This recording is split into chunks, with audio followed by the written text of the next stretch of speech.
एकदम पूरा इसको शुरू से ही मैं केस हिस्ट्री से, आप पहली बार आए वैसे ही मैं इसको ले रहा हूँ, है ना, और पूरा समझाते जाऊंगा और फिर क्या क्या अपन ने किया वो फोटोग्राफ्स में इसमें डाल दूंगा, तो एक पूरा रील बन जाएगा किस तरीके से। ठीक है।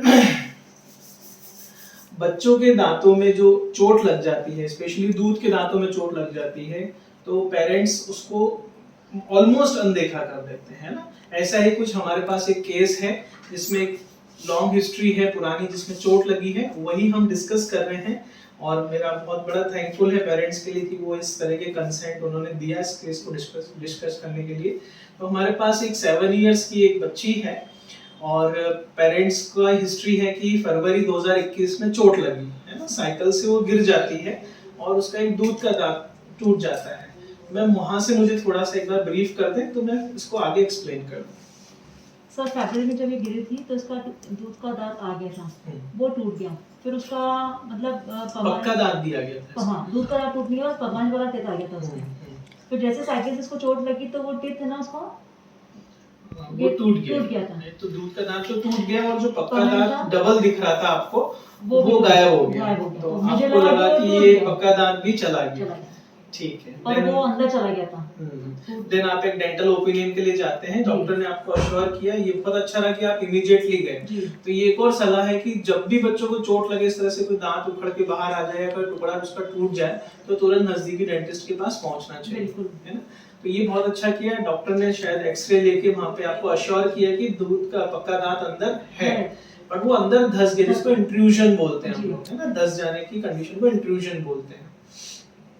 देन बात आ जाती है अगस्त में। आप अगस्त में मेरे पास आते हैं और हम ये चीज देखते हैं कि अभी तक आपका जो मेन कंसर्न था कि अभी तक दांत नहीं आया, जो फरवरी में टूटा तो उसे आ जाना चाहिए था, ये चिंता के साथ आप मेरे पास आए। देन हमने आपको पूरा एक्सप्लेन किया और फिर आप कुछ और समय आपको लिया अपने डिसीजन मेकिंग में और आप अक्टूबर में फिर फाइनली ट्रीटमेंट के लिए आए। तो मैम ये जो अगस्त से अक्टूबर का समय है, ये कई बार पेरेंट्स सोचते हैं कि कुछ कंफ्यूजन स्टेट है, तो एज ए कॉमन पेरेंट्स क्या रहा जो 2 महीने 3 महीने डिसीजन मेकिंग में लग गए, क्योंकि डिसीजन मेकिंग बड़ा टफ हो गया है पेरेंट्स का, कंफ्यूज्ड हो गए कि अभी करें नहीं करें क्या करें। सब वो ये वेट तो नहीं करती कि हो सकता है आ जाए, मतलब कि हम रुके तो हो सकता है वापस आ जाए, पर नहीं वो बिल्कुल भी नहीं चाहता था कि आने मतलब जैसा है वो। तो इसलिए फिर मैंने कहा कि आप देर नहीं करें, जो चीज़ बाद में लेकर एटलीस्ट कम से कम अभी तो छोटी है तो जल्दी सब चीज़ें हो जाएंगी, बड़े होने के बाद तो फिर और प्रॉब्लम होगी जी। तो फिर 16 अगस्त का अक्टूबर का हमारे पास ये एक्सरे है। तो जब ये एक्सरे हमारे पास आया तो सबसे इम्पोर्टेंट जो फाइंडिंग दिखी कि जो लेफ्ट साइड का लेटरल सेंट्रल इंसाइजर है वो ट्विस्ट हो गया है, वो ऐसा होना चाहिए था, वो ऐसा टेढ़ा हो गया है। और हमें राइट साइड के ऊपर एक अलग सी कोई एक इमेज दिखती है जो कि सुपर इम्पोजिशन दिखती है, वो इलिसिटेट करने के लिए हमने फिर पेशेंट को 3 डायमेंशनल CBCT स्कैन कराने के लिए बोला। अब मैं आपको CBCT का भी स्कैन यहाँ पे दिखा रहा हूँ कि एक छोटी सी चोट कहाँ तक अंदर इम्पैक्ट ले जाती है। तो ये 3 डायमेंशनल है, इसका कलरफुल वर्जन भी अभी मैं दिखा रहा हूँ। तो ये वाला दांत जो है मैडम इसका टर्न अप हो गया, पूरा रोटेट हो गया, है ना, और ये यहाँ पे दूध का दांत था जो चला गया, तो इस दांत को सबसे ज़्यादा इम्पैक्ट पड़ा। लेकिन एक्सीडेंटल फाइंडिंग हमारे पास ये भी आई, जब मैंने डीपली चेक करा तो पैलेट पे मुझे राइट साइड में एक स्वेलिंग सी दिखी, उभार दिखा। तो ये जो सुपर इम्पोज हो रहा था पुराने एक्सरे में, वो एक सुपरन्यूमररी टूथ है जो कि क्रॉस सेक्शन में यहाँ पे हमें दिख रहा है।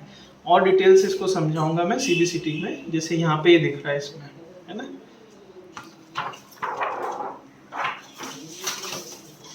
और कलर्ड व्यू में आप सभी पेरेंट्स को बहुत अच्छे से समझ में आएगा।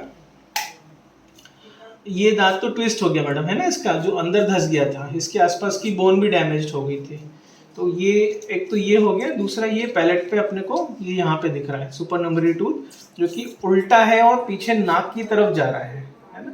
तो नाक और इसके बीच में काफ़ी कम स्पेस है, ये नाक है यहाँ पे और ये मुंह है, तो बहुत कम स्पेस में ये बीच में पैलेट बोन पे हमारा फंसा हुआ है। सुपरन्यूमररी मीजोडेंस है, शायद ये डिफ्लेक्ट हो गया चोट लगने के कारण, ये बीच में था, ये इस तरफ डिफ्लेक्ट हो गया है।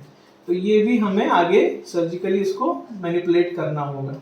ट्रीटमेंट लाइन हमने क्या ली यहाँ पे, इस दांत को हमें सर्जिकली एक्सपोज करके जो ओवरलाइन बोन है वो बोन हमने हटाई ताकि एक लीस्ट रेजिस्टेंस पाथ मिले। लीस्ट रेजिस्टेंस पाथ मिलेगा, ये सारा काम हमने अभी अक्टूबर में किया, जिसमें कि लेजर का इस्तेमाल करके वो दांत को तो दूसरे तरफ के दांत को भी हटा दिया और उस जगह को हमने बोन को पूरा वहाँ पे हटा दिया ताकि वो एक लीस्ट रेजिस्टेंस पाथ बने। प्लस जो चोट के कारण फाइब्रस टिश्यू जो मसूड़ा जो कठोर बन गया था उसको भी हमने हटाया, उसको भी मेल्ट डाउन किया और उसको एक लीस्ट रेजिस्टेंस की जगह दी। अब हम वेट एंड वॉच स्टेज में हैं। आज हम फॉलो अप पे 1 महीने के 2-4-6 महीने में धीरे धीरे हमारा दांत उस तरफ आगे बढ़ता जाएगा। तो जैसे ही दांत हमारे चारों आ जाएंगे फिर हम इनको थोड़ा अलाइनमेंट के बारे में बात करेंगे।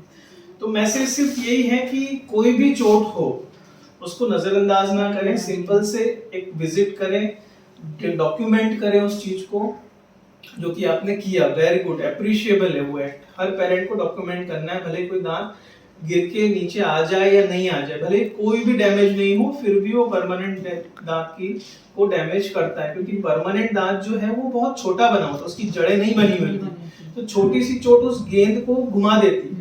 जैसे छोटी सी चोट से गर्भ में बच्चा कई बार घूम जाता है, तो पोजीशन अनकंफर्टेबल पोजीशन या अनडिजायरेबल पोजीशन में बच्चा चले जाता है और वो हमारे लिए चिंता का विषय बन जाता है प्रेगनेंसी में। वैसे ही हमारी जो परमानेंट टूथ फॉलिकल है वो भी घूम जाती है, ट्विस्ट हो जाती है, जैसे कि यहाँ देखने को मिल रहा है अपने को।